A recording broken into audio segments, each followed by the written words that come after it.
Live from clickorlando.com and WKMG, we're getting results in your neighborhood. Now it's 6:30. Now at 6:30, fun colors and flavors are some of the reasons why Florida is cracking down on illegal vapes. The appeal to kids is troubling, especially since we don't know what's in them. Worst case scenario is there the opportunity for infusion of fentanyl or some other deadly products? Are there other chemicals that may be included that haven't been evaluated by the FDA? Florida is facing a wave of illegal vapes flooding in, more than any other state. That's according to the Florida Retail Federation. Good evening. This is News 6 at 6:30, getting results. Thanks for joining us here live on News 6 Plus. I'm Ginger Gadsden. And I'm Justin Mormith. Leaders say a lot of these vapes, as you heard, targeted at kids. And the state of Florida is now cracking down. News 6 investigator Donovan Myrie shows us some of the people who really need to know about this don't. Vibrant colors, cartoons, and fun flavors. They're eye-catching, and that, leaders say, is the problem. Just seen a tremendous influx of them coming in. Especially for vapes without FDA approval. What are the dangers of these illegal products? You've got a product that basically somebody's putting into their body that is coming from overseas, and again, primarily China, that is prepackaged and has not been evaluated as to what's in there. That's Scott Shalley. He's the president and CEO of the Florida Retail Federation based in Tallahassee. Shalley says Florida has the highest number of illegal vapes coming into any state, raking in more than $570 million a year. Worst case scenario is there the opportunity for infusion of fentanyl or some other deadly products? Are there other chemicals that may be included that haven't been evaluated by the FDA? There are only 34 approved electronic cigarettes on the market, and that pales in comparison to the 1,000 or so unregulated products Shalley says are available. Many of them target our most impressionable consumers. They are packaged to be appealing in terms of the imagery, going on down to cartoons and other types of things that may appeal to children from a marketing level. That's why Governor Ron DeSantis signed House Bill 1007. The new law allows the Florida Attorney General's office to create a directory of all single-use nicotine vapes it believes are marketed towards children. We obtained the directory and found more than 150 products listed, including this Milky Loops 50 bar, this Geek Bar Pulse Dragon Melon, and the very popular Lost Mary Banana Cake. This directory is public, and once a product is added, retailers have 60 days to either sell the item or remove it from their shelves. After that, anyone who sells or ships a banned item, like this Banana Cake Vape by Lost Mary, could get hit with a $1,000 fine per device. The state can also seize and destroy any products on the list. Geek bars, the pulses specifically. I went to more than a dozen vape shops in Central Florida. This list that's been put out by the state, did you know about this list? We did not until today. Of the 13 stores I visited, only 2 knew about the state's directory for nicotine dispensing devices. Now, granted, some of the names could be a little questionable, but you have to be at least 21 to buy this stuff anyway, and we always check. So this is the list that we spoke about. Zach Pollock works at Winter Garden e-cigs. A couple flavors of Lost Marys. His store had some of the products on the list. What are you guys going to do with those?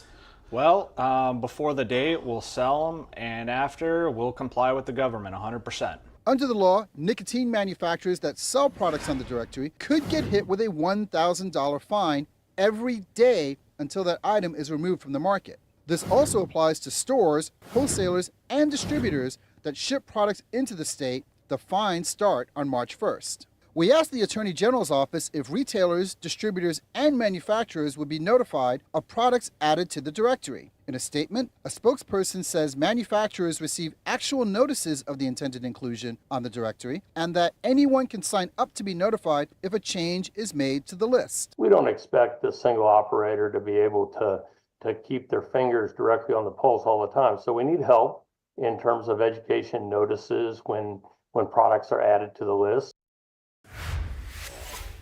All right, so we have some breaking news about astronauts Sunny Williams and Butch Wilmore, and it's really good news too. NASA and SpaceX are speeding up the crew rotation missions to the International Space Station. Crew 10 is now set to launch on March 12th. using a previously flown Dragon spacecraft. Once Crew 10 arrives, Crew 9 will help with the transition before returning to Earth with Williams and Wilmore aboard. News 6 will, of course, continue to monitor this story as more information comes in, but so happy for these two. Developing right now, we're learning more about a crash between a Brightline train and a car. This happened earlier this afternoon on Jordan Boulevard. It's in Malabar. Witnesses say the railroad crossing signal alarm was on while the car tried to beat the train. The driver was taken to the hospital, is expected to recover.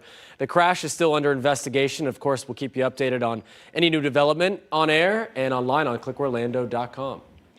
Well, better pay for firefighters is back in the spotlight after another big rally last week. At tonight's Brevard County Commission meeting, a commissioner who rallied with the firefighters will lead the search for solutions to getting the firefighters a starting wage that's better than $15 an hour. News 6's James Barbero tells us the commission may even consider raising taxes. We have the best trained fire department in the country. I'm going to go out and say that. We have the best trained people in the country. And they deserve to have the support of government officials who are supposed to have their back. A very passionate Katie Delaney rallying with our firefighters last week. Now, Katie, you're calling on your other county commissioners to step up to help our firefighters in their quest to get better pay. Correct. How do you think you can do it? Well, I think it has to be multifaceted. I think that we have to look at the impact fees for the growth, because I don't think that the citizens should have to bear this burden totally on themselves. We may have to look at our impact or our assessment fee, which that's going to be part of the conversation tonight. Would this mean raising taxes? Possibly. Raising taxes is the last resort for me. With the improved impact fees, with curbing some of our spending, I'd like to see some other ways first. But at the end of the day, we have to decide as a community how important is public safety to our community. And if we don't do something, we're going to find ourselves in a really bad place. How did you feel joining the firefighters last week? You called them the best trained in the country. They are. Yeah, I'll stand on that today. I mean, our people are pretty incredible. I mean, they work 48 hours straight, and that takes such a toll on our people, and it's not right. We shouldn't be asking them to give up everything for their community for nothing in return. When Commissioner Delaney says curbing spending, she says she means taking a closer look at the county's budget and finding areas where there might be wasteful spending, and then using that to better pay the firefighters. Tonight's County Commission meeting is underway at the Government Center in Viera, the same location of last week's rally. In Brevard County, I'm James Sparvero, Getting Results News 6. Florida is about to get a new law on illegal immigration. Today's special session was designed for lawmakers to come to an agreement after conflicts over what should be in the bill. This afternoon's session has a much different tone than last month's. In the original special session, there were several disagreements between Governor DeSantis and many of the representatives. The governor says this session has the sole and exclusive purpose to consider legislation related to President Trump's executive orders on illegal immigration. Florida lawmakers now seem to be on the same page. State Senator Randy Fine, who's been endorsed by President Trump, is in Tallahassee for the session. We spoke with him via Zoom. We're going to get rid of in-state tuition for illegal immigrants. We're going to make whether you're an illegal a bigger deal when it comes to bail. We're going to require all jails and prisons to be working with the federal government. We are going to may have automatic death penalty for illegal immigrants who rape children. The special session continues tomorrow. Let's take a look now at what's trending on Central Florida's #1 news website, clickorlando.com. Wallet Hub released its list of the most and least educated states in the country for 2025. The study examined a couple of categories: educational attainment, meaning the share of adults 25 and older who hold a high school diploma or college degree, and quality of education and attainment gap. Massachusetts topped the list, earning first place for both categories. Florida didn't make the top 10, but it did come in at number 20. For more information on the study and the rest of the list, head on over to clickorlando.com.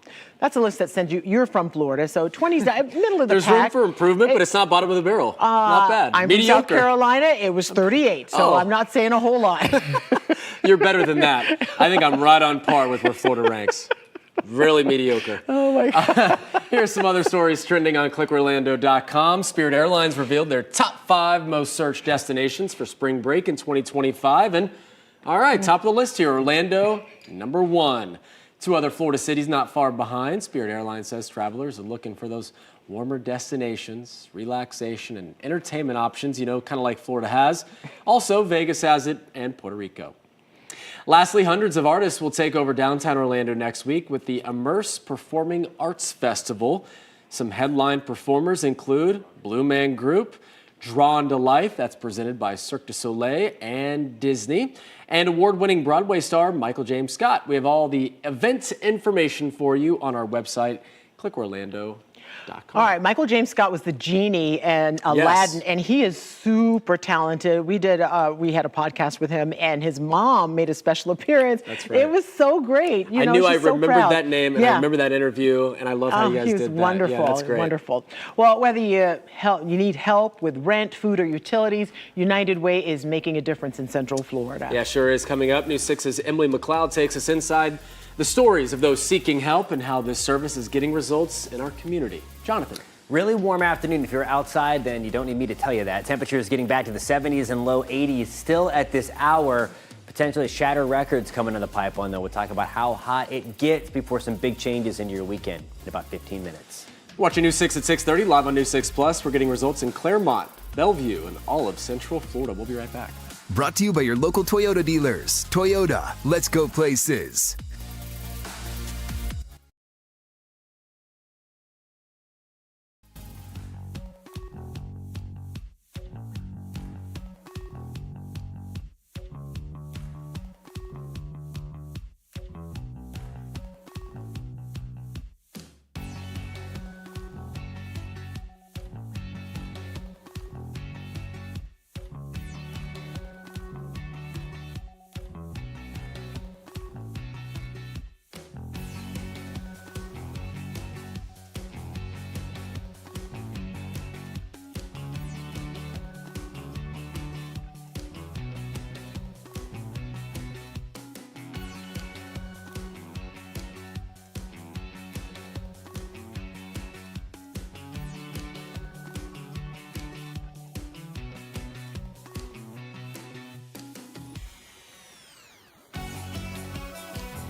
Your Tuesday evening traffic alert. Make sure you are paying attention eastbound I-4 overnight from 27 out towards the Champions Gate area. Just like I'm showing you here, you will run into slowdowns. You'll be down to one travel lane overnight, and then you'll run into that morning traffic as well. Some lane closures over in the 417 Narcoossee area, and then those routine closures as you're headed north and southbound on 417 out in the Seminole County area. I'm Trooper Steve with the News 6 Traffic Alert. Drive safely.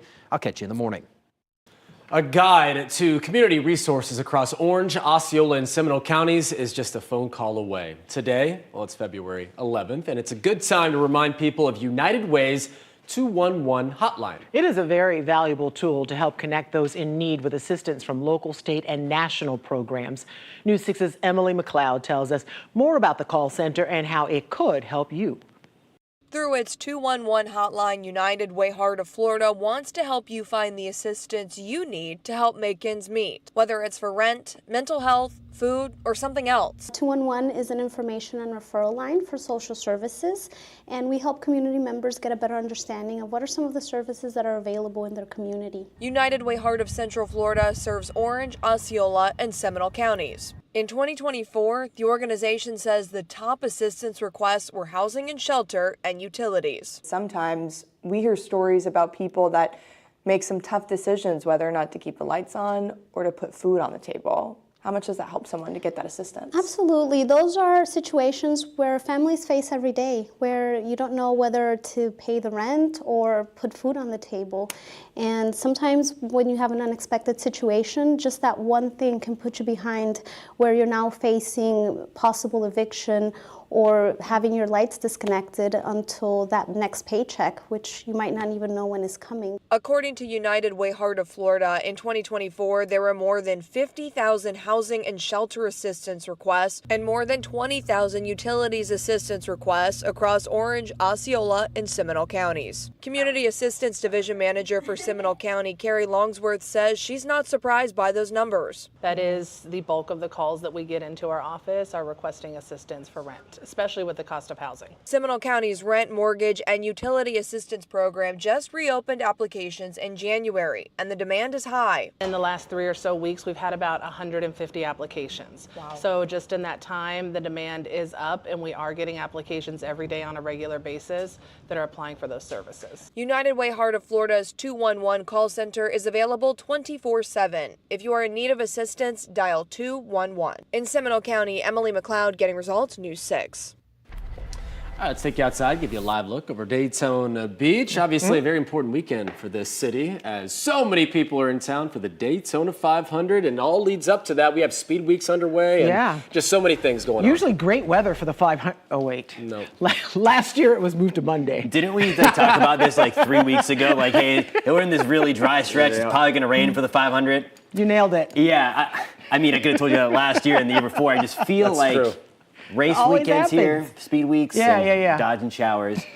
That's the same deal again. We'll get into that 7-day forecast and that race forecast in just 1 second. In the meantime, though, it's dry. 85 degrees, the high temperature today at the Orlando International Airport, running about 11 degrees above where we should be, and we are cranking up the thermostat even further over the next several days. Back to 78 right now. These are current temperatures in Mount Dora. Good evening in Claremont. We're back to 78. Same deal in Mineola, Montverde. We're back to 77 in Titusville, Oviedo. We're back to the upper 70s. Gorgeous evening if you're heading outside. Now, tomorrow morning, that fog comes back again, thick in spots, especially along the coast to start, and then it'll try to migrate inland a little bit. We're back to the mid-60s in Leesburg when you wake up tomorrow. We're at 63 in Denellen. Now here's a look at your pinpoint, accurate forecast. Your forecast is sponsored by Florida Lottery. Temperatures tomorrow afternoon with the help of sunshine after we get rid of that fog back to the mid to upper 80s. We're at 86 in Groveland, 87 in Orlando, 80 degrees in Cocoa Beach. Remember, our average highs are in the mid 70s. We will cool back down a little bit out ahead of our next system, but ahead of this cold front that comes through Thursday, we're potentially breaking records and maybe even hitting 90 degrees in Central Florida. If that happens, it would be the earliest occurrence of 90 degrees on record in the Central Florida area, beating the previous record by a couple of days. So that's a significant record we are watching. There's the cold front Thursday evening. Few scattered showers sink down from the panhandle, but you do see that a lot of the rain loses its oomph a little bit and falls apart a little bit. But rain chances going up to about 30% on Friday. Then we clear things out as we move into Friday afternoon. Highs again on Thursday ahead of that system. Look at that, 90 degrees in Orlando. That'll beat the daily record set back in 2020. It was a really hot year in 2020. But again, if we do hit 90 at the Orlando International Airport, again, that's the current forecast, would be the earliest occurrence of 90 at the Orlando International Airport. In terms of speed weeks, again, Thursday we're watching that front for the duels. Temperatures back to the mid-80s, 74 on Friday, 20% shot early, and then as we showed you there, we're going to dry things back out. I think Saturday's looking pretty good right now. We are going to be windy in Daytona for the United Rentals 300 and the ARCA 200. And then, of course, on Sunday, we're keeping the breeze cranked up for the 500, and then rain chances go up to 40%. Of course, race time is at 2:30 with that next front that comes through. Again, we're going to be watching at the beginning of that window for some rain, especially behind that second front. Winter's not done yet, so our 90s are going to go away big time, and we may not get out of the 60s again for highs. That's outlook again from February 19th through the 25th. We are all over the place. And again, that colder air is ushered in by this front here. Again, race time at about 2:30 for the Daytona 500. You see there's scattered rain chances. I think the bark might be worse than the bite here on the model forecast, but nonetheless, rain is likely going to be around and something we're going to have to contend with, it looks like, for the 500. We'll, of course, keep you posted. Rain chances at 20% on Thursday, 90 degrees. Again, it's not very often that we're forecasting 90 in the middle part of February. We're at 80 on Friday. There's that cooler air for Valentine's Day. Mid-80s on Saturday. Staying in the mid-80s on race day with a 40% shot. President's Day, though, much cooler, guys, in the 60s. Something for everybody in that 7 day. All right, thank you, Jonathan. A bit of a hiccup at the most magical place on earth. Last night, nearly all rides closed at once at Disney's Magic Kingdom. It happened during the last few hours of normal business hours. The park was scheduled to remain open through 10 o'clock with an after-hours event through 1 in the morning. By 8 o'clock, though, the only attractions open were Tomorrowland's People Mover, Tron Light Cycle Run, Mickey's Magic, the Haunted Mansion, and Jungle Cruise. So good news is most of the rides were operational by early this morning, so they got it back up and running. Orlando is gearing up for an estimated $60 million renovation of Lake Eola Park. Yeah, News 6's Stephanie Rodriguez explains where the process stands 5 years after it was proposed and when you can expect to see some of the upgrades. Think back to 1888. It was a time before you and I were here. It was also when Lake Eola Park was first established. Over a century later, this iconic symbol of Orlando still stands and is a place where people make unforgettable memories. And now the city is preparing to update the park so people can enjoy it for hundreds of years to come. While taking a stroll through the park, Lisa Early told me all about the revamp that's been years in the making. How excited are you that, we're now in this process after so long? I'm super excited.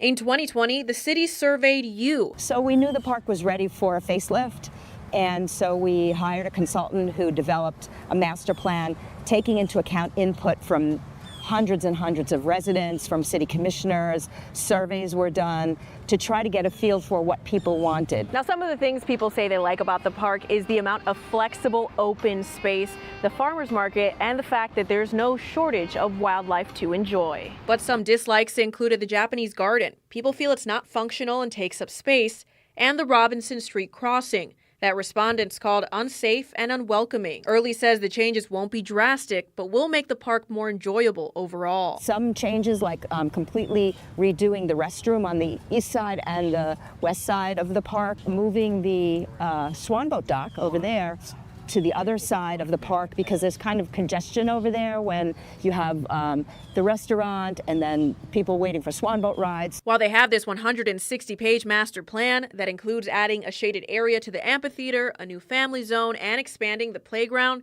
it's not the final vision. Until February 28th, the city is accepting design proposals from contractors, but Early says they won't stray too far from these guidelines. They can be creative as well, but I think the master plan that's out there already is the real important starting point for it. A committee will then narrow down the proposals and the finalists will present their ideas. Once the contractor is chosen, a deep design process will happen, with the city calculating their final price tag for the project. While the plans are finally in motion, you won't see construction start for a long time. And when it does, it'll be in increments, which means you'll still be able to enjoy all of the things Lake Eola Park has to offer. Reporting in Orlando, Stephanie Rodriguez, Getting Results, News 6. Well, shoppers are facing an egg shortage as retailers like Trader Joe's, Publix, and Costco limit purchases to just a dozen per customer. News 6 found those empty shelves. I'm sure you've seen them inside Publix, Trader Joe's, and Winter Park as well. The shortage is due to that bird flu outbreak hitting poultry farms hard. Experts say egg prices have nearly doubled in 3 months, pushing families to seek alternatives like local farms. Retailers say the limits are meant to ensure that as many customers as possible can access eggs, but it is still unclear when that shortage will end. For now, shoppers may have to shell out more for eggs or find creative ways to keep breakfast sunny side up. And to help you get started on where to look for eggs, we have a list of local farms and markets at Alternative Space. Head over to clickorlando.com and you can find all the details by looking for this story. Well, when it comes to Florida's wildlife, the first animals that come to mind are usually alligators, sharks, and of course manatees. However, monkeys are also a staple around parts of Central Florida. So these monkeys, called rhesus macaques, were originally brought to Florida by the manager of a glass-bottom boat operation, releasing 6 on an island in the Silver River to attract tourists. Aside from the environmental concerns, these monkeys pose a threat to public health since they have tested positive for herpes B. The CDC says this viral infection is extremely rare, but it can lead to severe brain damage or even death. The Florida Fish and Wildlife Commission keeps track of where these monkeys have been sighted. We have the list of sightings county by county. You can find that list by going to clickorlando.com. And we'll be right back.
Well, a man from Southern California returned home after evacuating last month's devastating wildfires in the Los Angeles area and made a startling discovery. Yeah, he found a black bear living under his home after the Eaton fire raced through the city. So this 525-pound bear survived the fire while living under the house. The bear is no stranger to the neighborhood. Before the fire, residents gave him the nickname Barry. They described him as mellow, adding that he minds his own business. The man contacted the state's Department of Fish and Wildlife. Eventually, workers were able to lure the bear out of that crawl space that he was living in, and then they took him to the Angeles National Forest.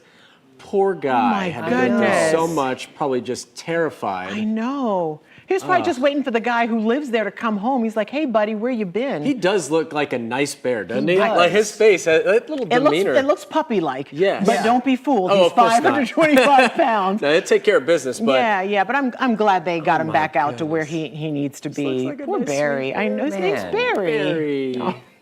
Thank you for watching News 6 at 6:30. Stream News 6 online anytime on our News 6 Plus Smart TV app. we break news on clickorlando.com. See you back at 11. Take care.